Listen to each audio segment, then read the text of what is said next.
Tiga hal. Kalau Anda mau berkelimpahan secara materi uang, ingat kita butuh buat memberi. Kenapa? Kita harus mimpi besar supaya bisa dibagi-bagi. Kenapa kalau mimpinya kecil, buat diri sendiri aja kurang. Mau kan menjadi manfaat? Tiga hal yang gak boleh Anda pelit, kita pelit gak boleh. Ini tiga. Semakin kita pelit, semakin melarat, semakin sengsara. Yang pertama, ya, gak boleh dihemat uang yang buat kesehatan diri. Apalagi pelit buat kesehatan diri. Semakin kita pelit sama kesehatan diri, semakin sengsara kehidupan kita dan keluarga. Buat kesehatan diri, termasuk kesehatan badan, tubuh, pikiran, dan hati batin. Ya, belajar, terus belajar. Itu juga bagian dari kesehatan jiwa dan pikiran kita, mental dan spiritual. Jangan pernah pelit buat badan, buat apa istilahnya, makanan apa, buat kesehatan. Jangan pernah pelit. Yang kedua, jangan hemat apalagi pelit uang yang buat orang tua kita. Semakin kita hitungan, semakin kita hemat. Oh, gua aja kurang nih, bagaimana gua kasih nyokap gue, bokap gue. Semakin Anda pelit, semakin Anda hemat, akan semakin susah juga rezeki yang masuk uang.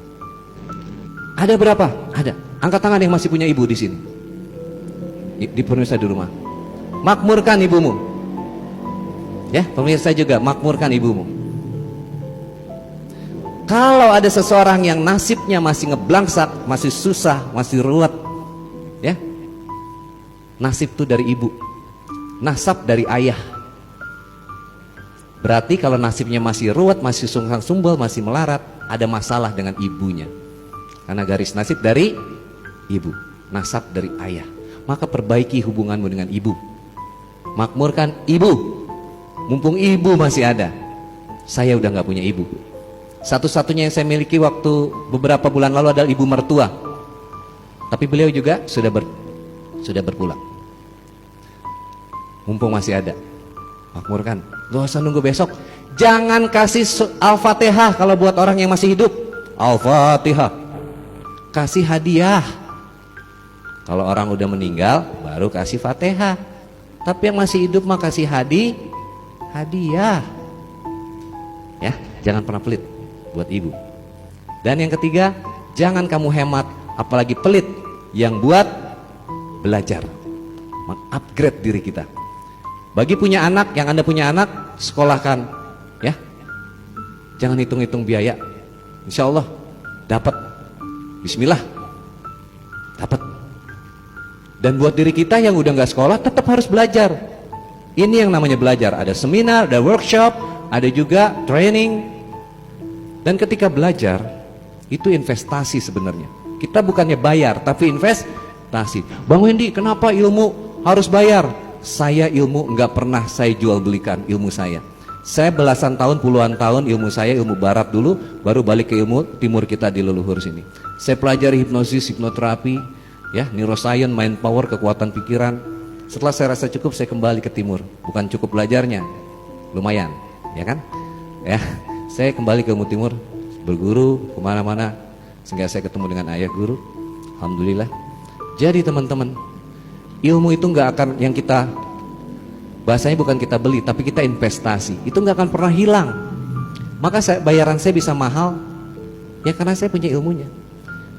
Tapi ilmu saya nggak pernah jual belikan. Kalau dibilang ilmu Bang Wendy mahal, enggak. Ya memang mahal, karena Anda mahal, Anda berharga. Setuju? Tapi bukan ilmu yang saya perjualbelikan. Ilmu itu adalah punya Allah, titipan Allah. Ilmu ini bekal saya di keabadian.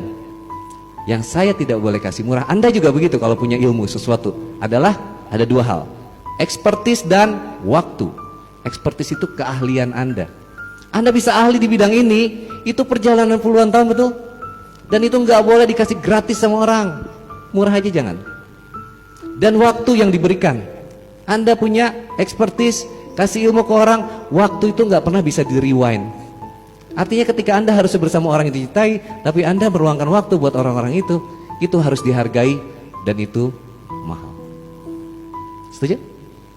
Jadi kalau Anda tak lihat ke saya, kenapa Bang Wendy selalu ada biayanya? Bukan buat saya, itu buat Anda menghargai dirimu sendiri. Kalau Anda mintanya gratisan terus, maka Anda juga akan dihargai murah kehidupannya. Dan ada hukum pertukaran energi. Sejak zaman Rasulullah pun kita diajarkan. Ketika ada di majelis seperti ini, pernah lihat ada keropak-keropak amal itu? Infak. Nah itu untuk pertukaran energi kita. Jadi jangan pelit sama diri. Ya, mau berkelimpahan, lakukan itu. Insya Allah itu akan membuka jalur-jalur kekayaan. Kita wajib kaya, kita wajib memberi. Biar bisa memberi kepada makin banyak orang.